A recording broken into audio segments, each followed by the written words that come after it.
तो कई बार मेरे से ये सवाल पूछा जाता है कि वकील साहब आप ये बताइए कि आप कंटेस्टेड डिवोर्स के लिए रेकमेंड करते हैं या फिर हम पैसे दे के सेटल कर ले केस।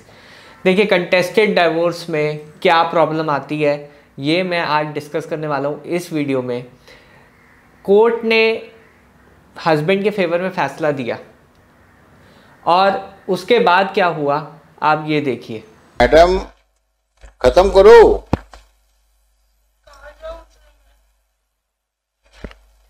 तो झगड़ा क्यों किया था? झगड़ा क्यों किया था? पहले इनकी मेरी कंप्लेंट नहीं है, पहले नहीं लगाई। 13 शादी कब हुई थी? Marriage was 2015।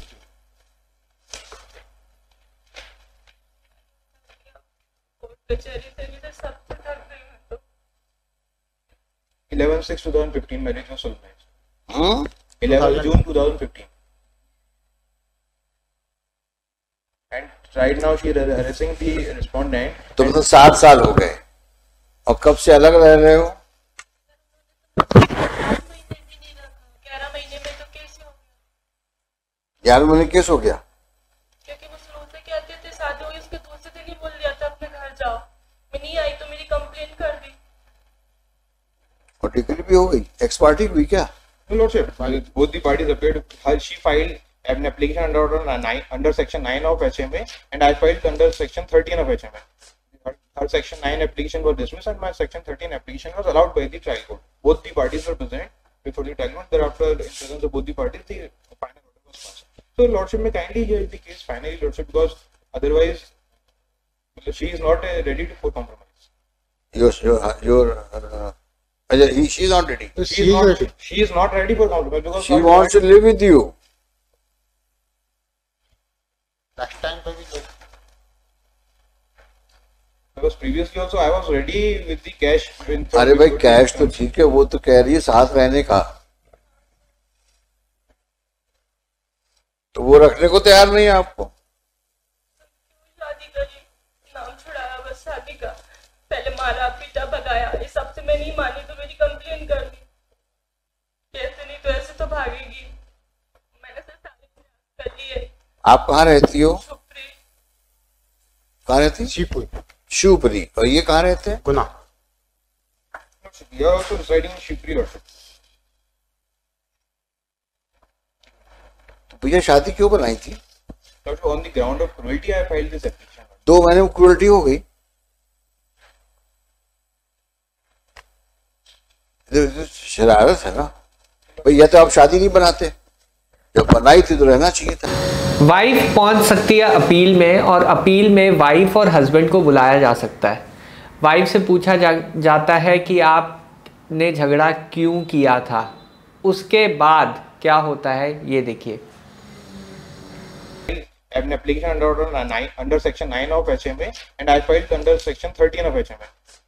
Her Section 9 application was dismissed, and my Section 13 application was allowed by the trial court. Both the parties were present before the trial court. Thereafter, in presence of both the parties, the final order was passed. So, Lordship, may kindly hear the case finally, Lordship, because otherwise, she is not ready for compromise. She is not ready. She is not ready for compromise because she wants to live with you. Next time maybe.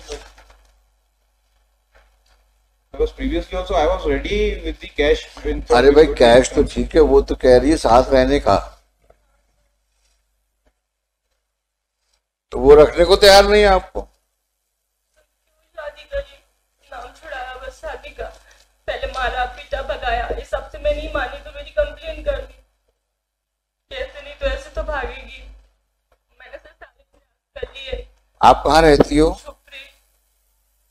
कहाँ रहती? शिवपुरी। और ये कहाँ रहते हैं? गुना। You are also residing in Shipri also. तो भैया शादी क्यों बनाई थी? On the ground of cruelty I filed this application. 2 महीने में क्रूरल्टी हो गई?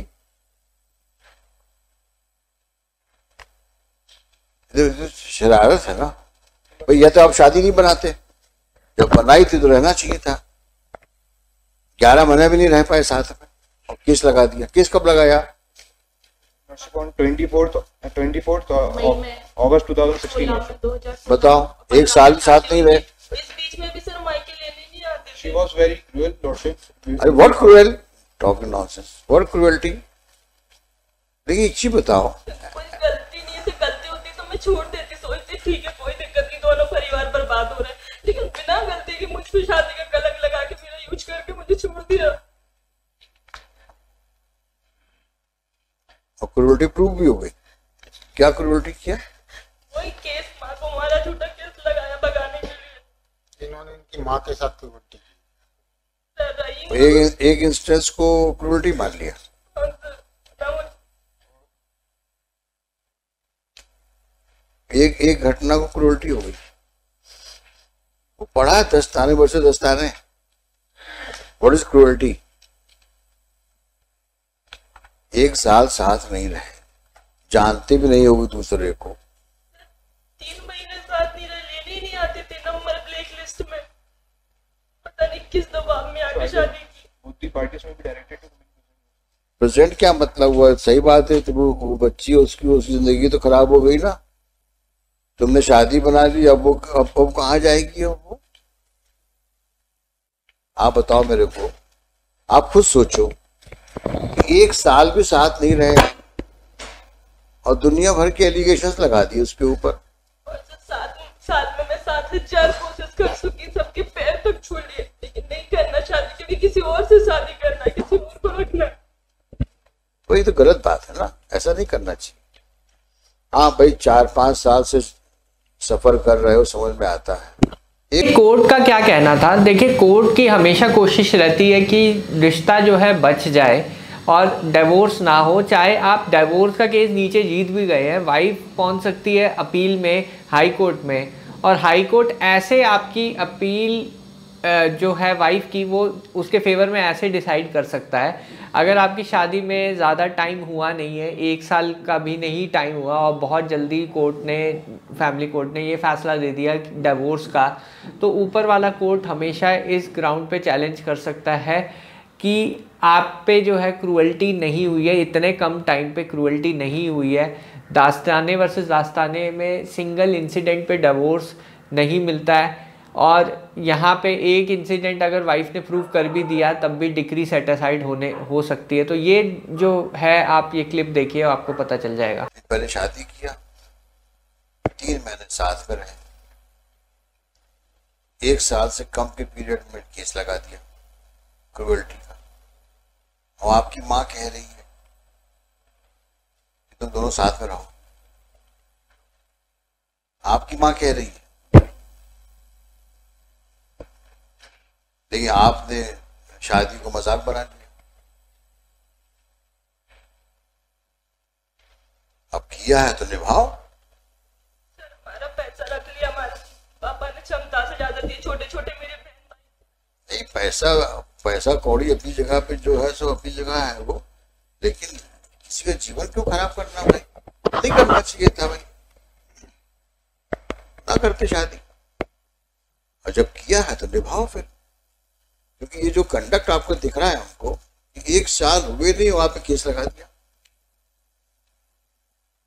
और वो भी क्रूएल्टी का। और माँ बोल रही है, आपकी जजमेंट में डिस्कस हुआ है, वो कह रही है दोनों साथ में रहो। ये तो गलत बात है। अब वो कहाँ जाएगी? और कहीं शादी करेगी तो क्या दिक्कतें आएंगी, आप समझ सकते हो। क्यों खेलते हो किसी की जिंदगी से? कोई बुलाइए आप एक दिन यहाँ पर, ये हरकत ठीक नहीं है। अगर आज हम लोग आपको परमिट कर दें तो कल आप किसी और की शादी करोगे, फिर उसको भी गड़बड़ करोगे, फिर कहोगे हम कहीं और शादी करेंगे, तो कोर्ट से मुकदमे डिग्रियां लेते आएंगे। हम ऐसी डिग्री होती है क्रूएल्टी का पूरा रिस्क है। अगर आपके फेवर में भी डिसाइड हो जाता है केस, तो ऊपर चैलेंज हो सकता है, बहुत जल्दी चैलेंज होगा वो ऑर्डर। और इससे बेटर ये है कि अगर आपको अपॉर्चुनिटी मिलती है सेटलमेंट के लिए, बेटर आप सेटलमेंट के लिए जाएं। वो ज़्यादा बेहतर होगा। नहीं तो फिर सालों साल केस चलेगा और हो सकता है कि नीचे अगर आपके फेवर में ऑर्डर आ भी जाए तो ऊपर ओवरटर्न ऐसे होगा जो मैंने आपको बताया। बहरहाल वीडियो देखने के लिए बहुत बहुत धन्यवाद। अगर आपको ये वीडियो पसंद आई है तो प्लीज़ मेरे चैनल को सब्सक्राइब कीजिए, वीडियो को लाइक कीजिए। और मैंने एक स्ट्रैटेजी बनाई है 498A के ऊपर। अगर आप 498A केस फेस कर रहे हैं तो डिस्क्रिप्शन बॉक्स में जो है लिंक है उसमें आप क्लिक कर सकते हैं और वो पूरा का पूरा स्ट्रैटेजी सेशन आप डाउनलोड कर सकते हैं। PDF है वो आप डाउनलोड कर सकते हैं। बहरहाल वीडियो देखने के लिए बहुत बहुत धन्यवाद। Thank you very much.